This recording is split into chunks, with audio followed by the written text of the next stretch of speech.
நமஸ்தே குட்டீஸ், நம்மளோட குட்டி ஹிந்தி லேர்னர் சேனலில் கொஸ்டின் ஆன்சர்ஸ் ஃபார் பிகினர்ஸ் அப்படின்ட்டு பிளேலிஸ்ட்டில் வீடியோஸ் அப்லோட் பண்ணிகிட்ருக்கோம். இது 5th பிளேலிஸ்ட்டு. இதில் 5th வீடியோ இன்றைக்கி பார்க்க போகிறோம். இதில் என்னென்ன கொஸ்டின்ஸ் இருக்குது, எப்படிலாம் ஆன்சர் பண்ணலாம் அப்படிங்கிறத இப்போ பார்க்கலாம். ஓகே, இப்போ இன்னைக்கு கொஸ்டின் பாருங்கள். கித்தனை रुपयों से यह खाता खोल जा सकता है.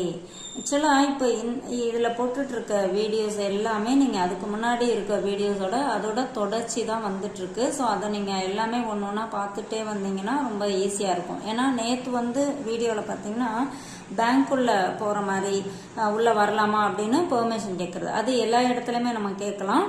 அதே மாதிரி நான் அக்கௌண்ட் ஓப்பன் பண்ணணும், சேவிங்ஸ் அக்கௌண்ட் ஓப்பன் பண்ணணும் அப்படின்னு போன வீடியோவில் இருந்துச்சு. அதோட தொடர்ச்சி தான் இது.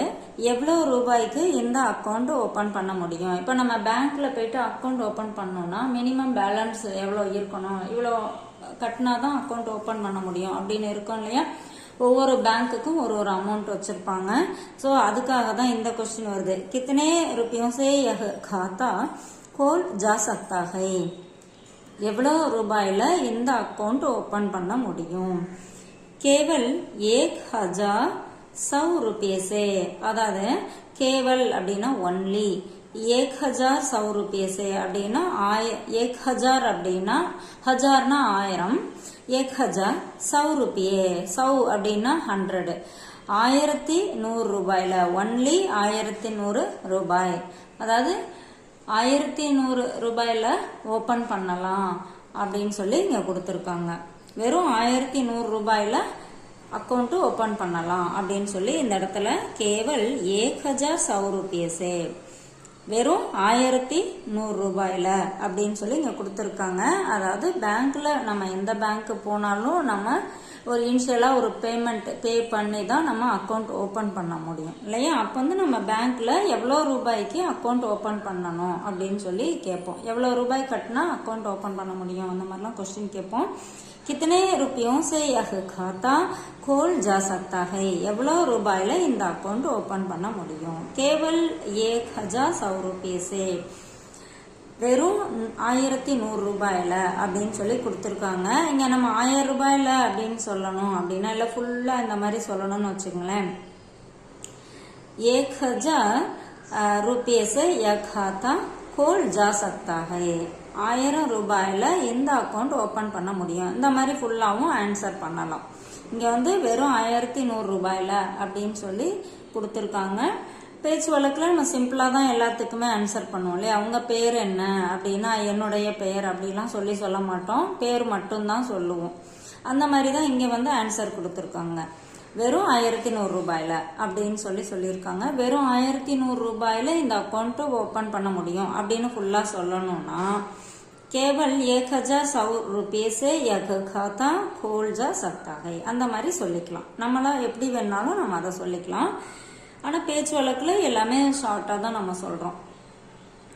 கியா சென்ட்ரல் பஸ் ஸ்டாப் யஹி ஹை. ஆக்சுவலாக இப்போ இது அடுத்த பாட்டு. அதாவது சென்ட்ரல் பஸ் ஸ்டாண்டில் இருக்கும். இதுதான் சென்ட்ரல், வெளியூர்காரங்க இப்போ இதான் சென்ட்ரல் பஸ் ஸ்டாண்டா அப்படின்னு சொல்லி கொஸ்டின் கேட்குறாங்க. இப்போ சத்திரம் பஸ் ஸ்டாண்ட் இதான் சத்திரம் பஸ் ஸ்டாண்டா அப்படின்னு சொல்லி கேட்பாங்க.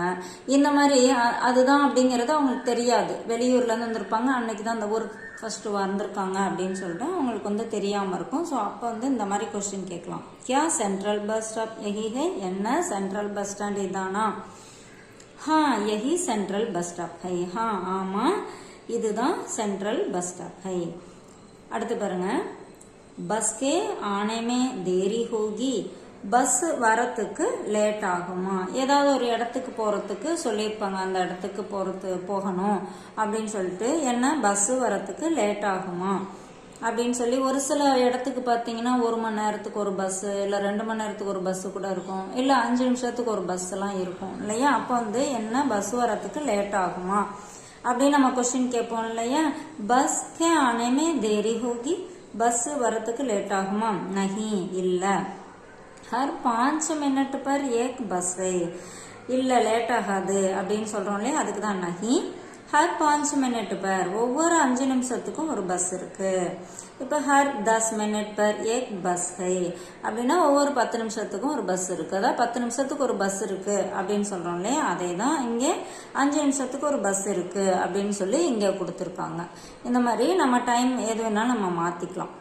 ஓகேவா? இப்போ இதுதான் சென்ட்ரல் பஸ் ஸ்டாண்டா அப்படின்னு சொல்லி கேட்குறது பதிலாக கியா ரயில்வே ஸ்டேஷன் யஹி ஹை, இதான் ரயில்வே ஸ்டேஷனா அந்த மாதிரி கேட்கலாம்.